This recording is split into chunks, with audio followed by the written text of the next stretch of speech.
Hello, my dear friends. How are you doing? Hope you are having an amazing day and not having to deal with drama. Ready for new stories I have for you today? Let's go to the first one. And don't forget to listen to the end of the story, guys, to hear my insights. Enjoy the stories, and don't forget to like and subscribe. And of course, don't forget to leave a comment. Growing up, my parents were always critical of me. I wasn't their golden child. That title went to my sister. She was their favorite, their firstborn baby girl, while I always felt like I was walking on eggshells around them. Things became even more strained when I met my wife, Anna. Anna is an incredible, hard-working woman, but my parents never accepted her. She's from a different race, and although they never said anything outright, it was clear they looked down on her. They would make offhanded comments about how cultural differences could cause problems, or how it was unfortunate that my kids wouldn't look like them. On the flip side, my sister's husband was white, from what they called a good family, and they absolutely adored him. Never mind the fact that he was lazy, entitled, and never kept a steady job.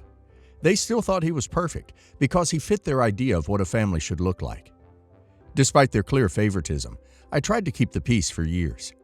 I wanted my children to know their grandparents, even if it meant enduring the subtle digs at my wife and the obvious double standards.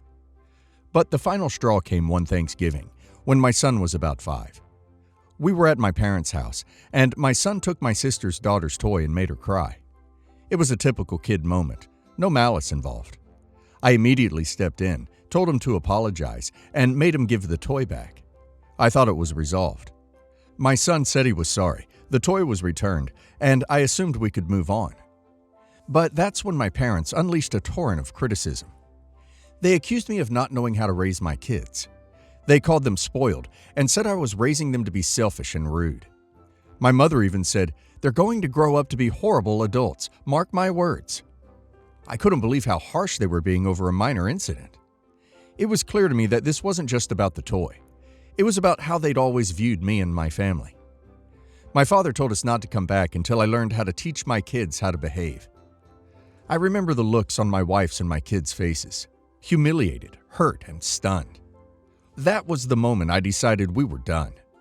We packed our things and left, and I didn't hear from them again after that day. Years passed, and life moved on. Anna and I have a wonderful life together. Our son grew up to be kind, respectful, and driven. Everything my parents swore he'd never be. In fact, he turned out to be a rising star in the tech industry. By the time he was in his early 20s, he'd launched a startup that took off. And now, at just 25, he's featured on the cover of a local business magazine as the youngest millionaire in town. The article highlighted not only his business success, but also his leadership skills, community involvement, and generosity. Anna and I couldn't have been prouder. Then, seemingly out of nowhere, I got a call from my mother. I hadn't heard her voice in over 2 decades. She said she was in poor health and that she missed me. She apologized for how she'd treated Anna and admitted that she'd been wrong. She even said, "I know now that I was racist, and I hate that I was like that. I've changed." She asked if we could put the past behind us and have dinner together. At first, I was skeptical. After so many years, it was hard to believe she had really changed. But Anna encouraged me to give her a chance. She thought it might be good for our kids to have some connection to their grandparents, and I agreed to at least see how things would go. When we arrived at my parents' house, everything felt strange. It was the same house I remembered from my childhood, but now I was a guest, not family. I guess that's normal after so many years of no contact. My sister was there with her daughter, who was now an adult, of course. My parents seemed excited to see us, and my mother was surprisingly warm. She complimented Anna's cooking when she mentioned a dish she'd made recently, and she was even friendly with my children. It felt surreal, almost too good to be true. My dad, who had always been quiet and reserved, actually made small talk and asked questions about our lives. My sister was polite, but there was tension. I knew she didn't like that I had been invited back into the family circle. My sister's ex-husband wasn't there. Apparently, he had left her years ago. According to my sister, it was because he had a mistress, but I'd heard different rumors in town, that she was the one who had been unfaithful. I didn't bring it up because it didn't seem relevant, but I couldn't help noticing how my parents had once praised him endlessly, and now they didn't mention his name. It was like he never existed. During dinner, my mother couldn't stop praising my son. She kept saying how handsome and tall he was, how impressive his accomplishments were, and how proud she was to see him doing so well. It felt good to hear her say these things, but it also felt a little hollow after so many years of silence. I smiled and thanked her, but I was waiting for the other shoe to drop. Sure enough, it did. At one point, my mother turned to my son and said, "I saw that article about you. Such a great write-up. And you know, your cousin is also so smart and talented. Wouldn't it be wonderful if she could work at your company?" That's when everything clicked. That's why she called me. That's why she apologized. It wasn't about reconnecting or making amends. It was about my son's success and what she thought she could get out of it. I felt my blood pressure rise, but I stayed calm. I told my wife and son to gather their things because we were leaving. My mother's jaw dropped. "What's wrong?" she asked. "Why are you leaving?" I looked at her in the eye and said, "You haven't changed. You only reached out because you wanted something from us." She started pleading, saying it wasn't true. But I knew better. We walked out. When we got home, I saw my phone had been blowing up. I had 50 missed calls and a dozen messages from my mother. She accused me of being a horrible son and said Anna had poisoned me against her. It was the same old story, just like 25 years ago. Some things never change. I haven't responded, and I don't plan to. So, am I the a-hole for walking out of that dinner and cutting contact again? OP is definitely not an a-hole here. OP's parents pushed OP away over something as minor as a kid's squabble, which is ridiculous in itself. But what's even worse is that after 25 years of no contact, the only reason OP's mother reached out was because she saw an opportunity to benefit from OP's son's success. That's not love or regret. That's manipulation. If she had genuinely changed, the dinner would have been about reconnecting with OP and his family, not about asking for favors. Walking away wasn't just the right thing to do. It was the only thing OP could do. OP doesn't need that toxicity in his and his family's life. And now let's hear the community's opinion. Not the a-hole. It sounds like your mother never actually grew as a person. She just thought you'd softened enough to take advantage of. The dinner wasn't about reconciliation. It was about seeing what they could get from your son. Your mother admitted she was wrong in the past, but her actions clearly haven't caught up to her words. The fact that she turned around and blew up your phone after you left proves she still feels entitled to your forgiveness and your son's success. I don't blame you at all for walking away. Family shouldn't be conditional on what you can offer them. Not the a-hole. Your mother's so-called apology felt hollow because it was. She reached out only when your son made headlines and suddenly had something to offer her and your niece. She had decades to change, to reach out, and to try to rebuild a relationship with you and your family. Instead, she waited until she thought she could gain something. That dinner was never about making amends. It was about a setup to pressure your son. You saw right through it, and you were absolutely right to leave. She showed you her true colors once again. Not the a-hole. The fact that your mom framed it as wanting to reconnect and make amends, only to then turn around and suggest your son owes your niece a job, is a clear indication that nothing has really changed. She had 25 years to reflect on her actions, but instead, she waited until there was a potential benefit. You gave her a chance, and she blew it by reverting back to her old behavior. The missed calls and angry messages just confirm that she still sees herself as the victim. Some people don't change, and you shouldn't feel guilty for protecting yourself and your family. My ex, 39 male, and I, 40 female, share a son, 20 male. We divorced when our son was 5 because my ex came out to me as gay. Right after our divorce, my ex became an absent parent for the next 6 years of my son's life. It wasn't until he settled down with his current husband that he became a way better parent to our son, having him 50% of the time and taking care of him. Even if ex kind of forgot about our son for 6 years, his parents didn't.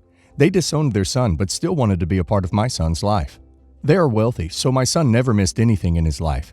They even contributed to my son's college and are even paying for his apartment and expenses so he doesn't worry about finding a part-time job. They got him every type of toys from the ages of 3 to 10. Those are expensive and amazing toys for a child. My son was so careful as a child, so the toys are as good as new. They are all packed and saved in a room at my house waiting for my future grandkids to play with their dad's old toys. Here's the thing. My ex married this man, and had kids. The twins just turned 3, and my ex called to say that he'd pick up some of my son's old toys to give them to his kids. I had to call my son to see if he was okay with this, and he told me he didn't really care and I could do what I wanted with the toys. So I told my ex that I decided to keep them for our future grandchildren because they are the ones who have the right to possess what their dad once owned.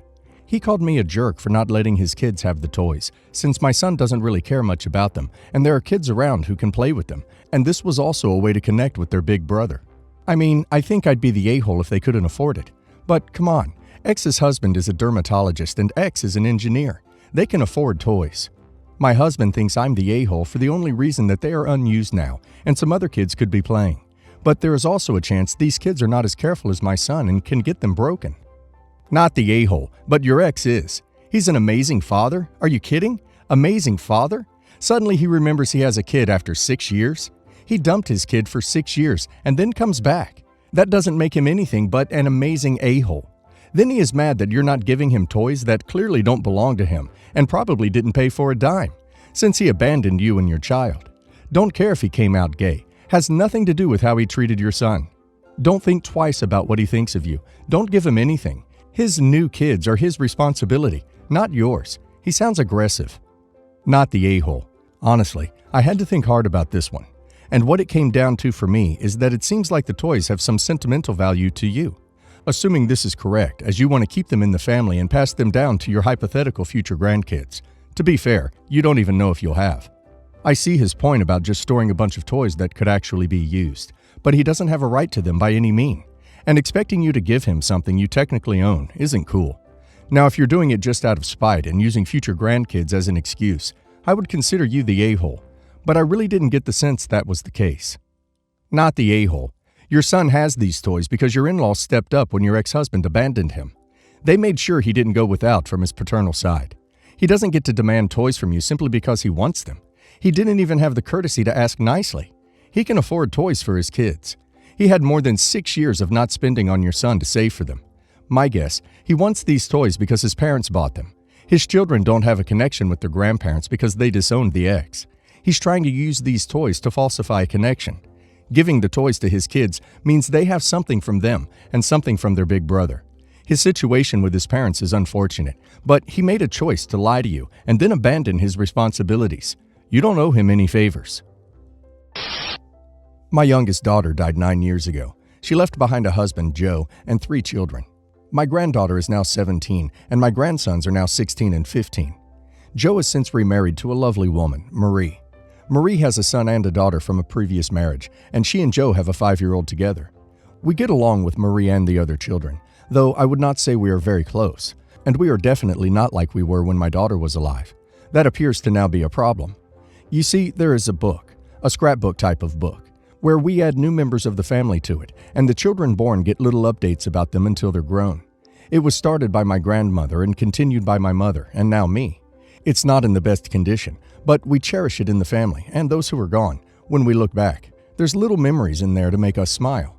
I do not have Marie or any of her children in this book, but they are aware of the book's existence from Joe and my grandchildren. My oldest granddaughter and her wife became parents recently, and the book became a hot topic. Marie was unhappy that my great-grandchild was included, but not her and her kids, because my great-grandchild is not related by blood. Joe told me the kids would love to have their whole family added to it, but then my grandchildren claimed something different. It has become such a mess. Joe, Marie, and I eventually sat down to discuss it, and they told me they feel like Marie and the kids should be shown full acceptance as part of the whole family and included.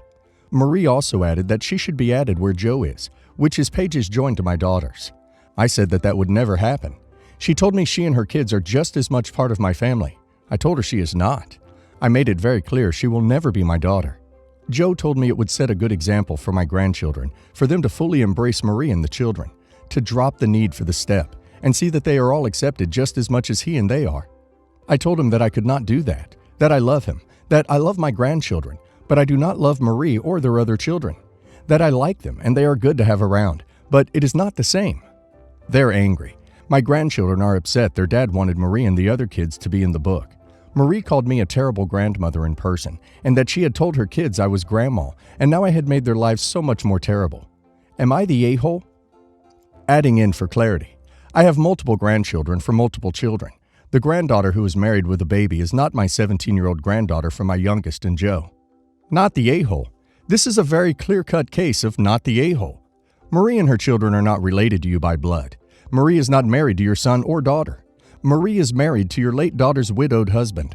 Joe only happens to be in the book because he was married to your daughter, who has since died. Joe, too, has no connection to you anymore. Since your daughter is no longer around to have a say, her children need to do that for her, and they have. They don't want Marie and her children in this book. Joe should be happy that you're continuing the tradition for your daughter's children, for his older children whose mother has died. So should Marie.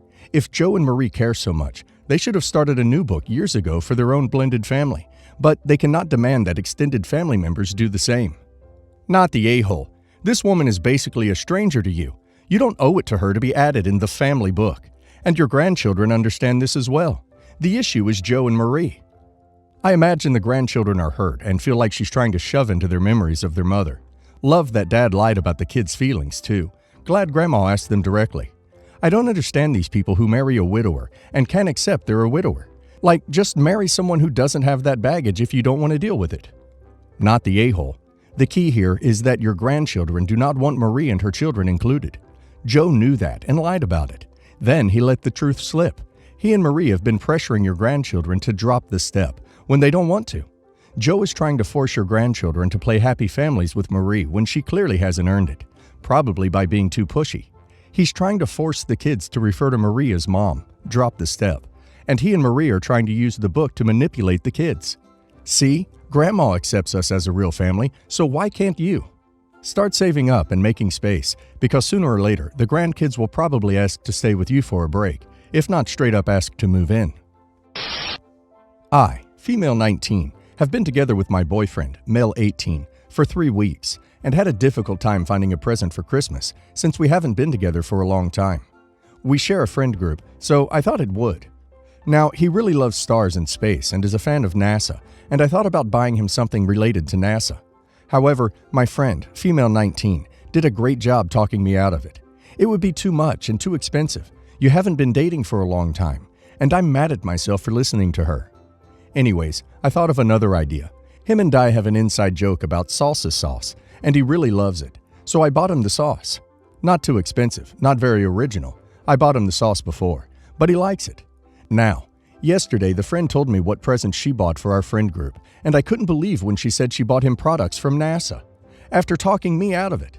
I thought I'm just overreacting, jealous and crazy. But 2 friends of the same group, female 18, reacted the same way. Especially, the friend group has agreed to make similar gifts, chocolate, chips, for friends we're not too close with, and she isn't very close with him. I even had a conversation about it with her, that it's strange to me and I don't really feel comfortable with this. She got very defensive and gave me an excuse that she didn't know what else to buy him. Am I the a-hole for being mad at my friend because of the Christmas present she's making my boyfriend? Not the a-hole. She's not your friend. She likes your boyfriend and manipulated you into not buying the NASA-related gift, just so she could grab his attention. OP, you should confront said friend and be done with her. Not the a-hole. She might be part of the friend group, but she's not your friend, or she wouldn't have tried to sabotage your relationship and then steal your idea almost exactly the same way you planned. I expect she wants to be more than his friend. Find one of those websites that will name a star. Name it after your boyfriend. Print off the certificate and frame it. Not the a-hole. The reasons for her advising you not to buy him those things goes 10 times more for her, who isn't dating him at all, or even close to him. It really looks like she did you dirty, so she could be the one to buy him the special gift that shows she knows and cares about his special interests. I, 19 female, was invited for a family dinner at my 23 male boyfriend's house. Everything was great, and I get along with his family really well. They're very kind to me.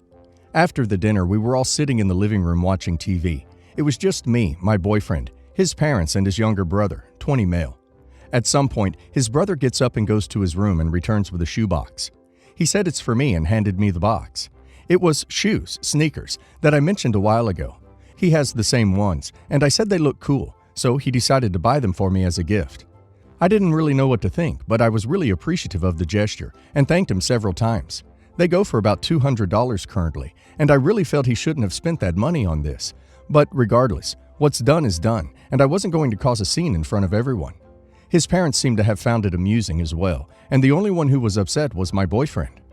Later, when we were going home, I realized he's being quiet, which is unusual for him. I asked what's wrong, and he went on a rant saying that I shouldn't have accepted the shoes, that it's weird he bought me the same shoes he has. He also said he's quite sure the brother likes me for a while already, and that's why he did it. I tried my best to defuse the situation, and I said we can all talk about it together this weekend when we see each other again. But he wants to cancel the Christmas dinner we're supposed to have with his family over this. To be honest, sure, it's a bit unusual, and if he really felt he had to get them, he probably should have chosen a different color or something, just so it doesn't look as odd as it does. But then again, he probably went off my comment that his shoes are cool, which I made a couple months ago, and wanted to do something nice since we're kind of family at this point. My boyfriend still insists his brother has ulterior motives and that I'm enabling it. It's getting really annoying. I feel that he's blaming me for something his brother decided to do. I even said I'll return the damn gift if it'll make him happy, which I honestly don't really want to do. Not because of the shoes themselves, but I feel that the parents and brother might see it as me being ungrateful or not appreciating the gesture. I told him the two of them should also speak about this in private and discuss boundaries because he obviously has a problem with his behavior, and he should tell him that himself and not use me as a middleman. We've been arguing over this for 2 days already, since the dinner, and his words just get worse and way hurtful every time. Last night he told me to be with his brother instead, after I said I honestly don't see why he's, my boyfriend, acting the way he is. He won't speak to me now, and I'm really confused. Not the a-hole, but holy cow, your boyfriend has jealousy and anger issues. Yes, it seems that the brother has a crush on you. I'd actually take this opportunity to get out of the relationship. This is between him and his brother, and he's being completely inappropriate about it. Not the a-hole. What were you supposed to do? Say no to the gift in front of everyone, including the parents? Tell your boyfriend that his issue with his brother has nothing to do with you, and he should figure it out with his brother rather than take it out on you. Your boyfriend is a jealous a-hole. If he can't understand that you're not responsible for what his brother does, then he's immature too. Maybe you should take him up on that offer. His brother seems to be a lot more considerate than him.